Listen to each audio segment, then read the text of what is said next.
un ensemble d'applications qui ont été développées par le service informatique.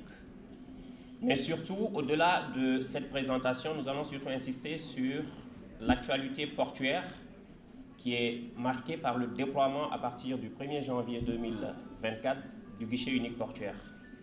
Et surtout, la contribution du COSEC dans l'accompagnement de ce processus qui vise à améliorer la compétitivité du port. Donc sans plus tarder, nous allons lancer cette vidéo qui dure 3 minutes, qui vous présente l'ensemble de ces applications.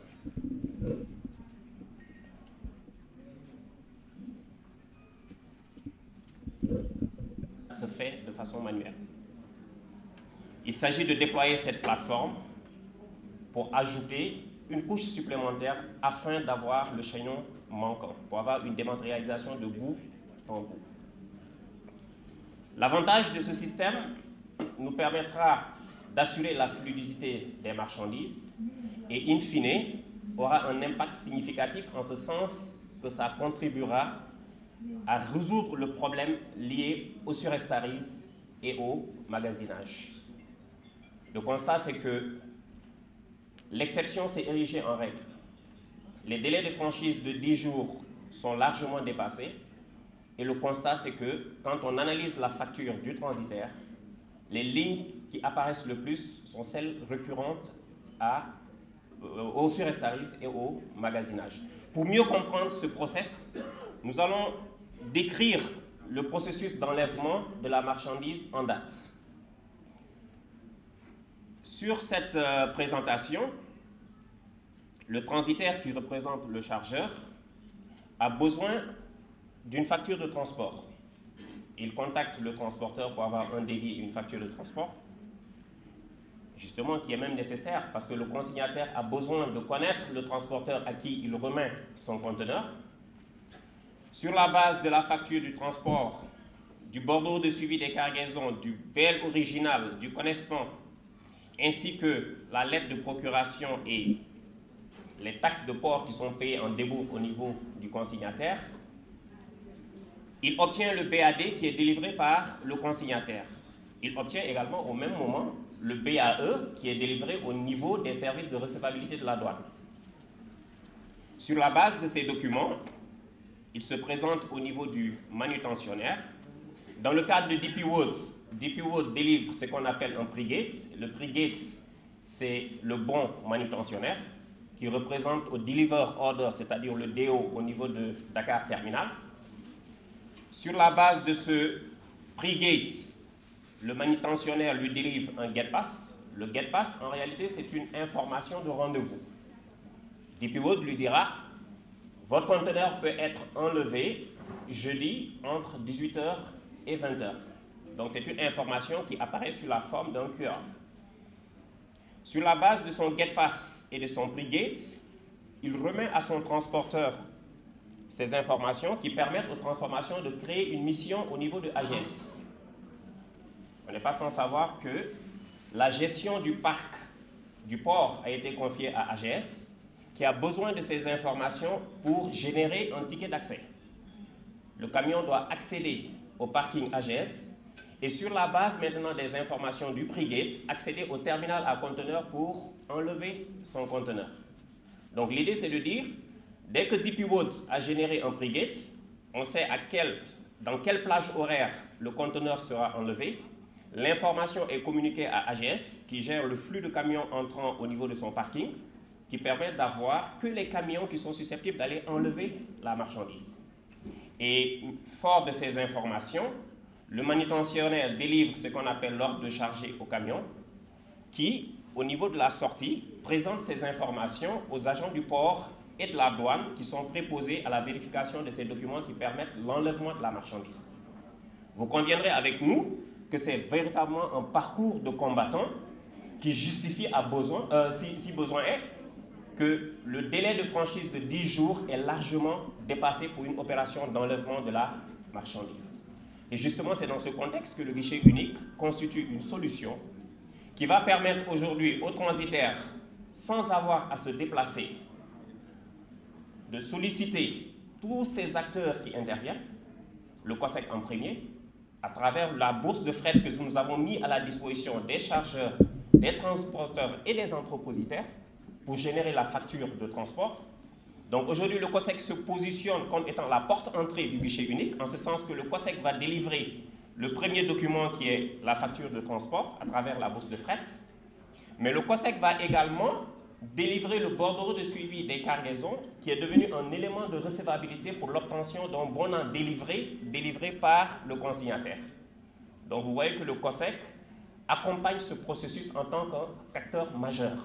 Et il ne pouvait en être autrement, car l'une de nos missions justement, c'est de participer, c'est de contribuer à la compétitivité du port. Je vous remercie. Moi, je ne vais pas être longue parce que tout sera dit par les autorités du COSEC ici présentes, mais tout simplement remercier le directeur général du COSEC et au plus haut niveau, le conseil d'administration à travers le président du conseil d'administration, parce que c'est eux, si aujourd'hui nous participons à cet événement important, c'est eux qui l'ont validé, c'est eux qui nous ont donné les moyens et c'est eux qui ont délégué le pouvoir pour qu'on puisse organiser cette importante manifestation. Et dire aux chargeurs que cette journée fait partie de tout ce qui est de notre agenda, parce que participer à une manifestation comme ça commerciale, elle est importante, mais susciter des réflexions qui peuvent aboutir à des prises de décision pour nos autorités ici présentes au plus haut niveau pour l'État du Sénégal, c'est important. Donc aujourd'hui, nous avons accepté de célébrer cette journée à travers un thème important, l'innovation en faveur de l'autonomisation des femmes. Le directeur général du CICES l'a dit tout à l'heure, la femme, elle est importante. La femme est au début et en fin de tout processus. Donc aujourd'hui, l'activité économique du Sénégal ne peut pas se développer en occultant l'apport, l'importance et l'impact des femmes dans cette économie. Donc, je vous exhorte, en tant que votre marraine aujourd'hui, donc à bien suivre ce qui va se passer, parce que nous avons d'éminents professeurs qui sont là et de grands intellectuels qui vont venir, qui sont là avec nous pour vous entretenir de ce thème aussi important, l'innovation technologique en faveur de l'autonomisation. Parce que sans innovation aujourd'hui, sans innovation technologique, rien ne peut se faire et on ne peut pas aller loin. Donc mbokk yi loolu laa amoon ci lu ma leen di wax surtout yéen sama mbokk chargeurs yi vraiment vous incitez rek ngeen suivre ah voilà. Monsieur le Président du Conseil d'administration, donc Monsieur le Directeur général du CICES, Monsieur le coordonnateur, je vous remercie de m'avoir donné ce temps. J'ai perçu votre propos de tout à l'heure comme un cri du cœur. Un cri du cœur de la part du maître des lieux. Vous êtes le maître des lieux, vous nous accueillez aujourd'hui, vous nous faites l'amabilité et l'honneur de nous accueillir chaque année et de nous offrir une journée tout entière à l'occasion de laquelle le COSEC peut utiliser cette vitrine commerciale que constitue le COSEC pour rendre visible ses produits et services. M. Thiam l'a fait tout à l'heure. Ce cri du cœur, nous l'avons entendu, la tonalité était bonne, le fond était bon, l'idée était partagée. Mais nous ne devons jamais perdre de vue que ce n'est ni un choix du conseil d'administration du COSEC ou celui du CICES, encore moins une volonté de vous ou du directeur général du COSEC d'instaurer ce compagnonnage nécessaire qui doit exister entre le CICES et le COSEC. Nos deux structures ont un lien ombilical qui remonte à très longtemps, qui a résisté à l'épreuve du temps, qui a résisté au changement de la réglementation et de la législation qui régit nos différents secteurs d'activité. Nous avons bravé toutes ces oppositions, tous ces vents favorables pour maintenir solide encore le compagnonnage, j'allais dire même la complicité qui est nécessaire entre le CICES et le COSEC dans l'intérêt de la nation. L'État du Sénégal avait fait obligation au COSEC de verser à la FIDAC, je crois que c'était la FIDAC à l'époque, 400 millions tous les ans. C'était une obligation qui trouvait son origine dans un décret du président de la République. Nous l'avons fait à l'époque où le COSEC était détenteur de ce qu'on appelait le prélèvement COSEC, qui était une source de revenus spécifique au COSEC. Nous l'avons fait pendant toute cette période-là. Les changements de la réglementation qui sont intervenus ont créé l'ACPEX. La fonction de promotion du commerce extérieur a échappé au CICES. De sorte que le conseil d'administration du COSEC, considérant que le COSEC n'est plus maintenant détenteur que d'une subvention de l'État au même titre que le CICES et l'ACPEX, aurait pu s'arrêter d'appuyer le CICES, aurait pu s'arrêter d'appuyer l'ACPEX. Nous ne l'avons pas fait, nous ne le ferons jamais. Telle est la volonté du conseil d'administration. Nous restons, monsieur le directeur général, très attentifs à vos sollicitations futures sur la base de rapports d'activité suffisamment étoffés pour nous indiquer l'insuffisance des sommes que nous mettons à votre disposition. Et je puis vous assurer que je mettrai toute mon autorité à votre service pour remonter ce niveau de subvention dans l'intérêt de celles que vous appelez ces braves femmes. Ces braves femmes qui doivent naturellement aider. Oui, elles doivent aider. J'ai l'habitude de dire que quand une femme s'enrichit, c'est le foyer qui s'éloigne de la précarité. Par contre, quand un homme s'enrichit, il multiplie les foyers.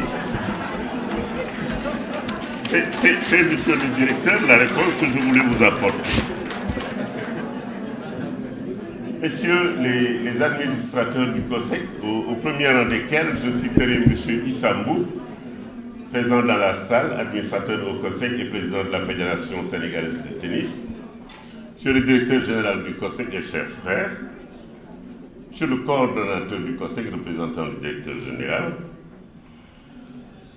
Mesdames, Messieurs les membres du comité de direction du COSEC, M. le professeur, M. le directeur technique, Mesdames, Messieurs les personnes ressources, chers invités en vos rangs, qualités et titres respectifs. À l'entame de mon propos, je voudrais vous souhaiter la bienvenue à la journée du chargeur qu'organise le COSEC à chaque édition de la Foire internationale de Dakar. Soyez-en remerciés, Monsieur le directeur général.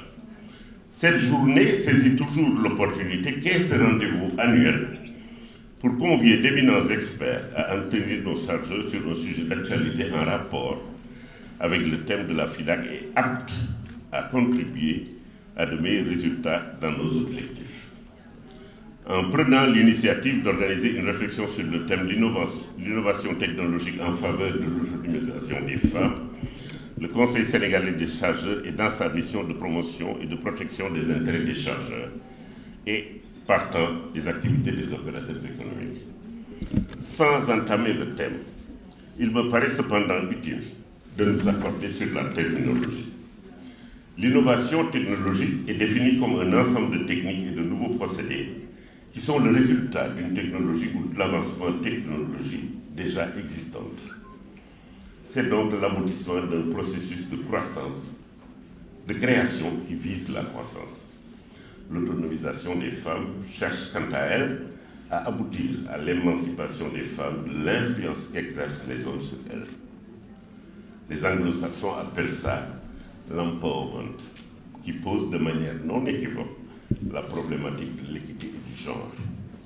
C'est à ce titre et dans cette dynamique que le COSEC, à travers sa mission d'assistance et de promotion des chargeurs, soutient les femmes transformatrices à développer leur autonomisation par le biais de leur formation dans le packaging, l'exportation de leurs produits, leur participation aux foires et salons nationaux et internationaux, leur assistance à l'étranger par le biais de ses représentants en Europe, en Asie, en Chine, aux Émirats arabes unis, à Dubaï et en Inde. Cette journée est l'expression de l'engagement toujours renouvelé du COSEC à soutenir l'État dans son rôle régalien d'encourager et d'accompagner toute initiative tendant à développer les potentialités économiques de notre pays. La réflexion initiée traduit donc une parfaite compréhension des enjeux du contexte économique national dont l'analyse des caractéristiques montre que les femmes représentent plus de la moitié de la population active. De ce fait, leur formation et leur intégration dans les activités économiques de la société concourent à développer davantage leur autonomisation et ainsi leur contribution à la dynamique nationale vers l'émergence de ce que le gouvernement du Bhoutan appelle le bonheur national brut. Mesdames et messieurs les participants, pour mieux asseoir les bases d'un développement durable, l'autonomisation des femmes doit reposer sur la maîtrise d'une technologie innovante, notamment dans le cadre de la valorisation optimale des ressources naturelles en termes de transformation, de confection, d'emballage, de récipients, de labellisation et d'une bonne présentation du produit. Aujourd'hui, force est de constater que le recours aux innovations technologiques est faible, bien que la valorisation des ressources locales soit une priorité majeure pour l'État dans le but de réduire les pertes post-récolte ou post-capture et d'assurer la disponibilité permanente des produits transformés. C'est le lieu ici de se réjouir des efforts louables du COSEC pour accompagner le développement des filières à même d'animer la dynamique de production et d'exportation qu'appellent les objectifs de croissance économique. L'histoire économique contemporaine enseigne que la plupart des pays qui ont connu des phases de développement sont ceux qui ont su se doter de systèmes industriels, financiers et technologiques capables de canaliser et de valoriser efficacement les ressources vers l'investissement productif. Réunir les chefs d'entreprise, les entrepreneurs, les inventeurs, les chercheurs et les autres acteurs économiques qui s'activent dans divers domaines pour échanger avec eux et les sensibiliser sur les mécanismes et les prérequis dans le cadre du développement économique des femmes aidera sans doute à apporter des solutions intelligentes, efficaces et pérennes aux difficultés qu'elles rencontrent au quotidien dans leurs activités respectives. En vous remerciant de votre attention, je déclare ouverte la journée du chargeur de l'édition 2023 de la Foire internationale de Dakar.